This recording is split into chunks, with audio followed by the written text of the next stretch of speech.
ഇപ്പോൾ ഒരുപാട് ആളുകൾ ഉപയോഗിക്കുന്നതാണ് ഇതുപോലത്തെ ഇൻവേർട്ടർ ബൾബുകൾ. വാങ്ങി കുറച്ച് ആൾ ഉപയോഗിച്ച് കഴിയുമ്പോൾ തന്നെ അതിന്റെ ബാറ്ററി ബാക്കപ്പ് കുറഞ്ഞു പോകും. എന്നാൽ വളരെ സിമ്പിൾ ആയിട്ട് പുതിയ ബാറ്ററി എങ്ങനെ മാറ്റിയിടാൻ നോക്കിയാലോ.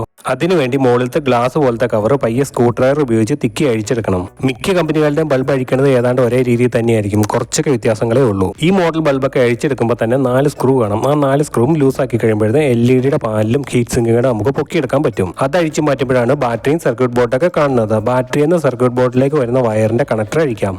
ഇനി നമുക്ക് ബാറ്ററി അഴിച്ചെടുക്കാം. ബാറ്ററി അഴിക്കാൻ വേണ്ടി കുറച്ച് ടൈറ്റ് അഴിക്കുമ്പോൾ വലിച്ചാൽ മതിങ്ങ് പോന്നോളും. ഇതുപോലത്തെ ഇൻവേർട്ടർ ബൾബുകളിൽ കൂടുതലും ഇരിക്കുന്ന 3.7 വോൾട്ടിന്റെ ലിഥിയം അയൺ ബാറ്ററിയാണ്. അപ്പോൾ പുതിയത് 80 രൂപ മുതൽ നമുക്ക് വാങ്ങാൻ കിട്ടും. പഴയ ലാപ്ടോപ്പിന്റെ ഒക്കെ ബാറ്ററി പാക്ക് ഉണ്ടെങ്കിൽ അത് ഇന്ന് അഴിച്ചെടുത്താലും മതി. ഈ ബാറ്ററി ഞാൻ പുതിയത് വാങ്ങിയതായിരുന്നു. ബാറ്ററിയിലേക്ക് 2 വയറുകൾ കണക്ട് ചെയ്ത ശേഷം പഴയ ബാറ്ററിയുടെ കണക്ടറും ഇതിൽ ഫിറ്റ് ചെയ്തിട്ടുണ്ട്. ബാറ്ററിയിലേക്ക് വയർ കണക്ട് ചെയ്ത ശേഷം 2 സൈഡിലും നന്നായിട്ട് ഇൻസുലേഷനും ചെയ്യണം, ഷോർട്ട് ഒന്നും ആകാതെ. പുതിയ ബാറ്ററി വെക്കാൻ വേണ്ടി ഉള്ളിലേക്ക് കയറ്റി വെച്ചിട്ട് അങ്ങ് പ്രസ് ചെയ്താൽ മതി, ടൈറ്റ് ആയിട്ടിരുന്നോളും. എന്നിട്ട് ബാറ്ററിന്ന് ബോർഡിലേക്കുള്ള കണക്ടറും ഫിറ്റ് ചെയ്യണം. ഇനി നമുക്ക് അതിന്റെ സർക്യൂട്ട് ബോർഡും LED പാനലൊക്കെ വെക്കുമ്പോൾ എവിടെയും ടച്ച് ആകാതെ കറക്റ്റ് ഇരുന്നോലെ തന്നെ വെച്ചിട്ട് വേണം ഫിറ്റ് ചെയ്തെടുക്കാൻ.